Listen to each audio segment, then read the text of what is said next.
Good morning. কেমন লাগছে আমাকে টিপ পরে?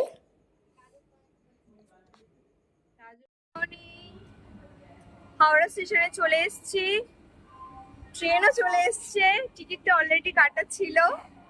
তো এবার আমি ট্রেনে উঠে সোজা চলে যাব তারকেশ্বর, আমার ভোলে বাবার কাছে।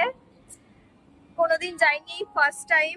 তো কিভাবে যাব, কিরকম কি হবে, পুরো এক্সপিরিয়েন্স তোমাদের সাথে আমি শেয়ার করব, ঠিক আছে?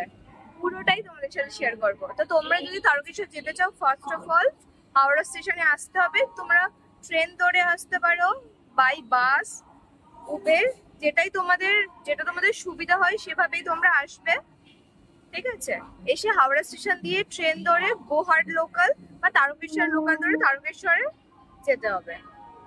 তারপরে বাকিটা তোমাদের সাথে শেয়ার করছি, চলো।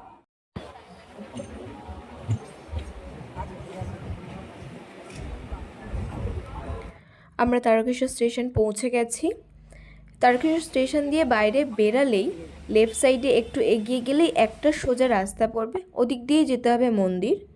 তোমরা মন্দিরে যাওয়ার জন্য টোটো ধরতে পারো, হেঁটেও যেতে পারো। হেঁটে গেলে 5-7 মিনিট লাগবে, টোটোতে গেলে তার একটু কম লাগবে।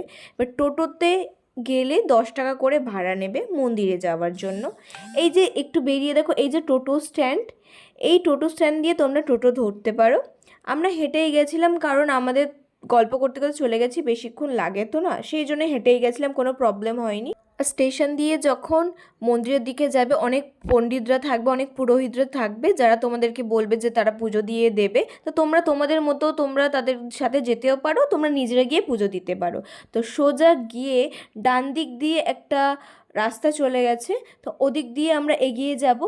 এগিয়ে গিয়ে সোজা গিয়েই দেখবে তারকেশ্বর উচ্চ বিদ্যালয় যে স্কুল আছে, ওর পাশ দিয়ে চলে গেছে মন্দিরের দিকে।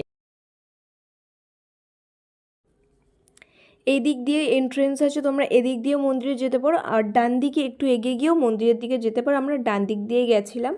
গিয়েই ফার্স্ট আমরা হাত পা ধুয়ে নিয়েছিলাম। এই যে পুকুরটা, এখান দিয়ে তোমরা হাত পা ধুয়ে নিতে পারো, স্নানও করতে পারো, বাট আমরা যেহেতু স্নান করে গেছিলাম, তো সেই জন্য আমরা স্নান করিনি, ওখানে হাত পা ধুয়ে নিয়েছিলাম। আর এই পুকুরটাকে কিন্তু দুধ পুকুর বলা হয়। এখানে বলা হয় যে শিব ঠাকুরের মাথার যে জল, সেটাই এখানে এসে পড়ে।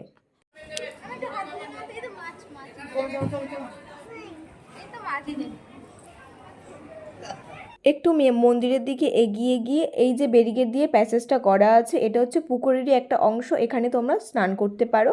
এই দোকান দিয়ে আমরা পুজোর ডালা নিয়ে নিয়েছিলাম, আর বাবার মাথায় দেওয়ার জন্য দুধ, জল আর ফুল দিয়ে দিয়েছিল আমাদেরকে একটু, আর একটু মোমবাতি আর ধূপকাঠি নিয়ে নিয়েছিলাম। মন্দিরের মধ্যে ঢুকেই দেখতে পাবে এই রকম একটা স্পেস দেওয়া আছে, ওখানে ঠাকুরমশাইরা থাকেন, ওরা মন্ত্র বলে পুজো দিয়ে দেয়। তো আমরা মন্ত্র বলে পুজো দিয়েই ভিতরে ঢুকে গেছিলাম বাবার মাথায় জল ঢালার জন্য। ওখানে কিন্তু ক্যামেরা অ্যালাউ নেই, তো সেই জন্য আমরা ক্যামেরা করতে পারিনি। আমরা আজকে খুব ভালো দিন এসেছি, তারকেশ্বরে এসছে আর বৃষ্টি হয়েছে, পুরো ভিজে ভিজে ভিজে আমরা ঠাকুরের কাছে মাথায় জল, মানে শিবের মাথায় জল ঢেলেছি। ভালো না? আমাদের পুজো দেওয়া হয়ে গেছিলো, তো আমরা বাইরে বেরিয়ে একটু কচুরি খেয়ে নিয়েছিলাম, হিঙের কচুরি, খুব ভালো টেস্ট ছিল, তোমরাও ট্রাই করতে পারো। তাড়াতাড়ি খেয়ে নিয়ে ট্রেন ধরার জন্য আমরা তারকেশ্বর স্টেশন চলে এসেছিলাম। মন্দিরের কিছু ডিটেলস তোমাদের সাথে শেয়ার করছি। তোমরা যদি গিয়ে পুজো দিতে চাও, তাহলে মন্দিরের সামনে গিয়ে অনেক দোকান আছে, অল্প অল্প টাকার জিনিস দিয়ে পুজো দিতেই পারো। ওখানে অনেক পণ্ডিতরা থাকে, তাদের দিয়েও তোমরা পুজো দিতে পারো। ওখানে ভিতরে গিয়ে সংকল্প আর পুজো দেওয়ার আলাদা আলাদা চার্জ থাকে, সেভাবে নিজেদের মতো করে দিয়ে দেবে পুজো। ওখান দিয়ে আর একটা জায়গায় যাওয়া যায়, সেটা হচ্ছে লোকনাথ মন্দির। লোকনাথ মন্দির যেতে টোটো করে 20 টাকা করে ভাড়া নেবে। ভিডিওটা কেমন লাগলো বলো, আর যদি কিছু ডিটেলস জানতে চাও কমেন্টে জানিও। হর হর মহাদেব।